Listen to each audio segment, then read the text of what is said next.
हम आग्रही नहीं हैं। सबके भीतर भगवान देखने की सामर्थ्य हम में है। शत्रु को भी युद्ध में घायल देखते हैं तो पानी पिलाने का प्रयत्न करते हैं। यही तो किया था राणा प्रताप ने। आश्चर्यचकित हो गया था संसार। हाँ, होगा कोई हमारा शत्रु, लेकिन अगर युद्ध में घायल पानी को तड़प रहा है तो हमारा धर्म है हम उसे जल पिलाएं। इसी करुणा और इसी वत्सलता और इसी दया भावना पर हम जीवित रहे, टकराते रहे और मर मर कर बचते रहे। दुनिया की कोई ताकत हमें मिटा नहीं सकी। खून आए, शक आए, मुगल आए, अंग्रेजों ने सालों साल हमारी छाती पे राज किया। गुलामों के गुलामी भी करनी हमको पड़ी, लेकिन आत्माओं को कभी नहीं बेचा। बुलाया दिल्ली के सम्राट ने, बादशाह ने, गए कुछ, तानसेन गए पर हरिदास नहीं गए, तुलसीदास नहीं गए। संतन को कहाँ सीकरी सो काम, आवत जात पनहिया टूटे बिसर जात हरि नाम। तुलसीदास जी ने कहा हम चाकर रघुवीर के, पटो पढ़ो दरबार। तुलसी कहा होंगे अब नर के मन सब दार। हमें अगर किसी की चाकरी करनी है तो किसी मरण धर्मा मल मूत्र की पोटली की चाकरी क्यों करेंगे। हम तो रघुवीर की, रघुनाथ की चाकरी करके धन्य हो जाए। वल्लभाचार्य जी ने समानांतर सत्ता द्वारकाधीश की स्थापित की और हम दिल्ली के सीकरी के, फतेहपुर सीकरी के दरबारों में नहीं झुके। हम भगवान के चरणों में सर झुकाते रहे और अपनी आत्माओं को, अपनी आस्थाओं को कभी नहीं बेचा। हम वो हैं जो मृत्यु में भी मरसिए गा सकते हैं। हम वो हैं जिनका शरीर तो मरता है लेकिन जिनकी आत्माएं अजर अमर हैं। पुनः पुनः बार बार हिंदू जननी की कोख से जन्मते हैं और बार बार माँ भारती के चरणों में पुष्प बनकर चढ़ जाते हैं। बस यही हमारा यज्ञ है और यही हमारे जीवन के यज्ञ का फल है। वह दृष्टि हमारी संतानों को मिले। बस यही पीड़ा हम सबकी पीड़ा है कि हमारे बच्चे हमारे इतने बड़े भाव प्रदेश से वंचित न रह जाएं। जब जब मनुष्य मर्यादा लांघेगा, अभी आप देखो क्या क्या हो रहा है। हजारों बार इस पृथ्वी को खत्म करने का राशन बनाकर बैठ गई दुनिया। भारत के हाथ जब जुड़े तो सर्वे भवन्तु सुखिनः सर्वे सन्तु निरामया। बहुत सारे कम्युनिस्ट कहते हैं कि ये धार्मिक लोगों ने भारतीयों को निकम्मा बना दिया और जब तक ये धार्मिक लोग रहेंगे हिंदुस्तान की तरक्की नहीं होगी। मैंने कहा मूर्खाधिराजो, हमारे यहाँ प्रातः जागरण के बाद हमारी संस्कृति कहती है हाथों का दर्शन करो।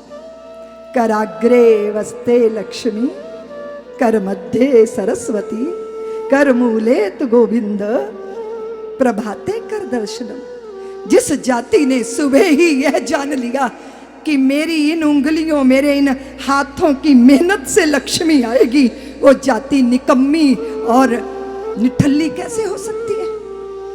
हमने तो इस आंगन में स्वर्ण की वर्षा करवाई है। कराग्रे वस्ते लक्ष्मी, कर मध्य, और लेकिन तुम्हारे पास सरस्वती होगी, लक्ष्मी होगी, किंतु अगर तुम मूल से अपने गोविंद से ना जुड़े तो तुम सुखी नहीं हो पाओगे। ये दृष्टि प्रातः काल हमें प्राप्त हो जाती है।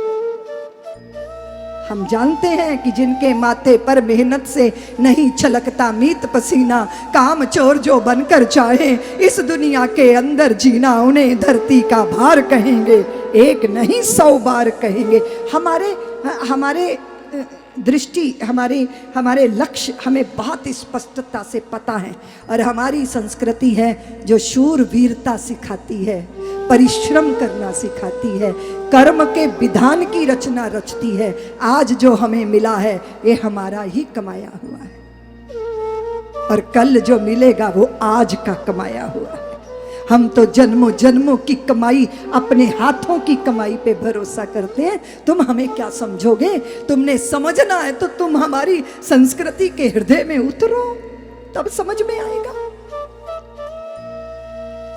उदयपुर में तो बहुत लोग हैं, आज तुम ही क्यों आए हो यहां?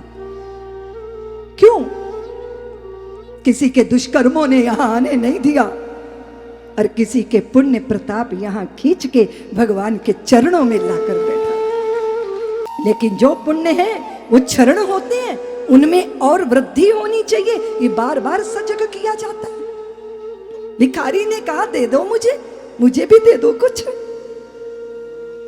तो वो वृद्ध बैठे हैं, गरम गरम दलिया खा रहे हैं, उसमें गुड़ डाल के, गरम गरम घी डाल के, और वो लपालप खा रहे हैं और भिखारी ललचा रहा है, मुझे दे दो मुझे दे दो। और ये कनखियों से देख रहे हैं, खुद अपना खाए जा रहे हैं। तो पुत्र वधू जाके कहती है भिखारी से कि भिक्षु आप आगे चले जाओ, मेरे ससुर ना बासी खा रहे हैं, आपको कैसे देंगे, आप चले जाओ आगे। ससुर को बहुत गुस्सा चढ़ा, कैसी बदतमीज है, अरे मैं गरम दलिया खा रहा हूं और उस भिखारी को कह रही है कि मेरा ससुर बासी खा रहा है। तुम बहुत झूठ बोलती हो, मेरे घर में रह नहीं सकती, उठाओ बोरी बिस्तर, बुलाओ अपने माँ बाप को। पुत्र वधू ने कहा पिताजी जब लेने गए थे तब तो बारात लेके लेने गए थे, अब भेज रहे हो तो अकेले भेज दोगे, सबको बुला लो ना, मेरा अपराध बता दो सबके सामने। सारे समाज को बुला लिया। बोले मैं इस स्त्री को पुत्र वधू के रूप में नहीं देख सकता, इसको जाना होगा क्योंकि ये झूठ बोलती है। वो पुत्र वधू बीच सभा में खड़ी हो गई।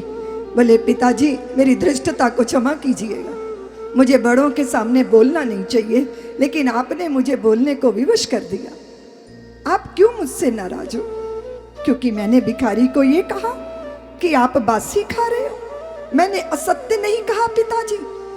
25 साल हो गए मुझे इस घर में पुत्र वधू बनकर मैं आई, 25 साल से मैं देख रही हूं आप कितना सुख भोग रहे हो। सुबह आपके लिए गर्म पानी बाथरूम में, रात्रि को चरण आपके दबाते आपकी संतानें, गरम भोजन मिलता आपको, दुनिया आपकी जय जयकार करती है, इतना यश, इतनी प्रतिष्ठा, इतना सुख आपको मिला। 25 साल से मैंने एक बार कभी आपको पुण्य करते नहीं देखा, लेकिन मैं ये समझती हूं कि आपको इतना सुख मिला, जरूर पिछले जन्म में आपने कोई मोती दान किए होंगे।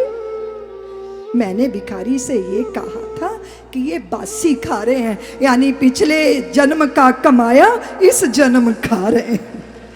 मैंने कहा गलत बोला?